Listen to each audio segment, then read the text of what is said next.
Welcome boys. Okay, in this video I'm going to explain to you how to get the front shocks off your 2002 Ford Crown Victoria. Now I already got this thing up on ramps, and a couple reasons for that. This is going to be filmed the same day as we're doing the defroster repair and the oil change. Not sure what order the videos are going to come out in, but that's why we're doing that. The other reason is the shock absorber on the bottom.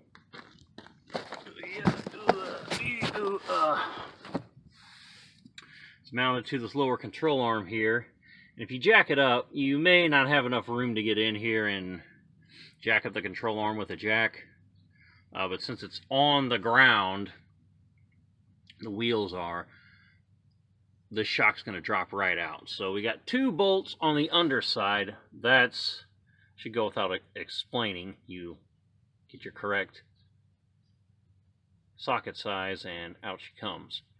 One on the front and the other one towards the back. I'll let you know what sizes are in a sec, but the problem is going to be the top. And just like the rear, which I think that video's already come out,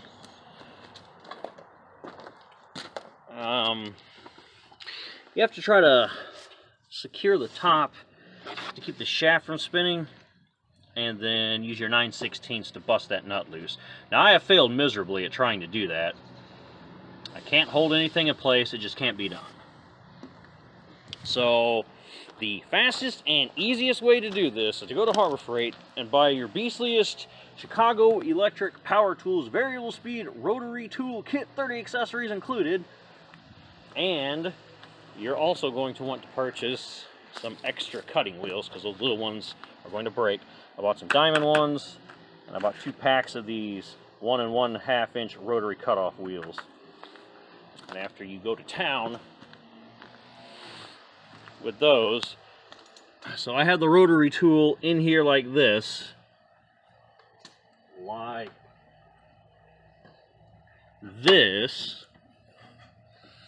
and then you start vertically in this motion and just zzz until you cut it off.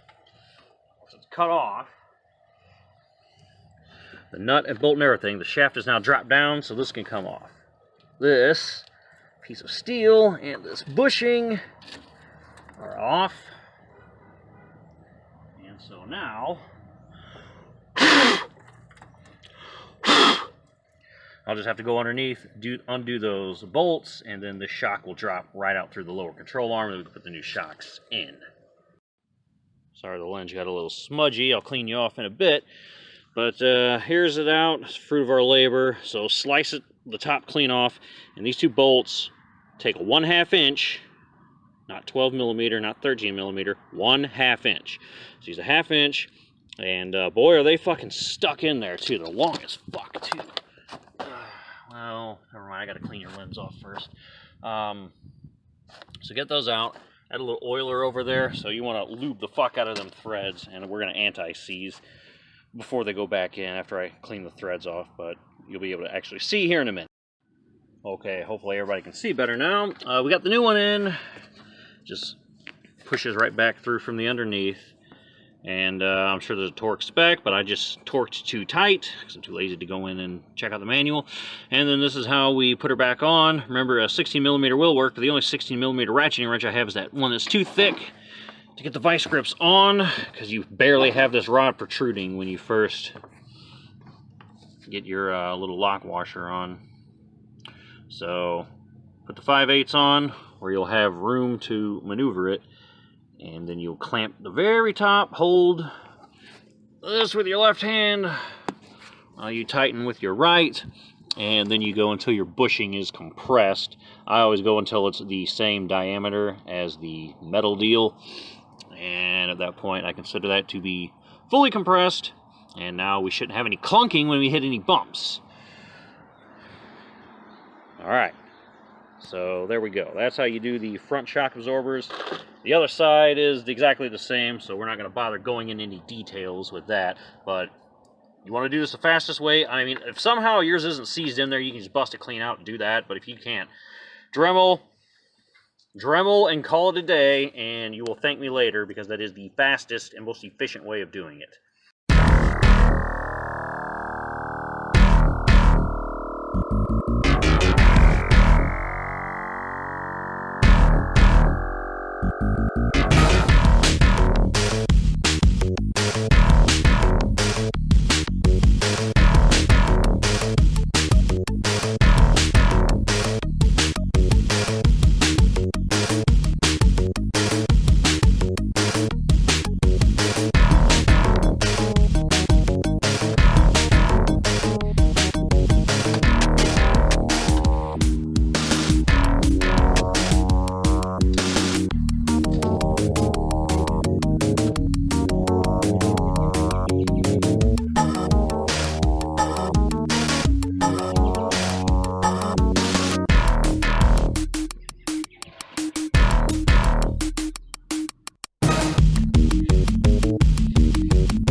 That's the new one, and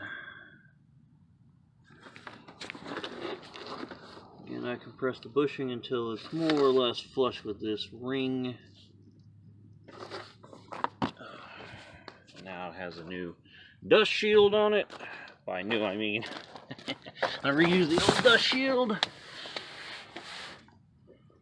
Our 2 halves are in. Shocks up in there. There it belongs. Say we're good. Finally, all 4 shocks done. What a bitch. Man, this was a pain in the ass. For shock absorbers, I've changed shocks on the Vet, and they're nothing. I'm going to stand by, I'm going to go back on my word, and I'm going to start saying that struts are easier than shocks by a freaking wide margin. Fucking shocks suck. Man, I don't ever want to do them again. Unless they're on the Vet. But everything else, they can eat my ass, man. Struts or bust. Alright, thanks for watching, guys. Peace.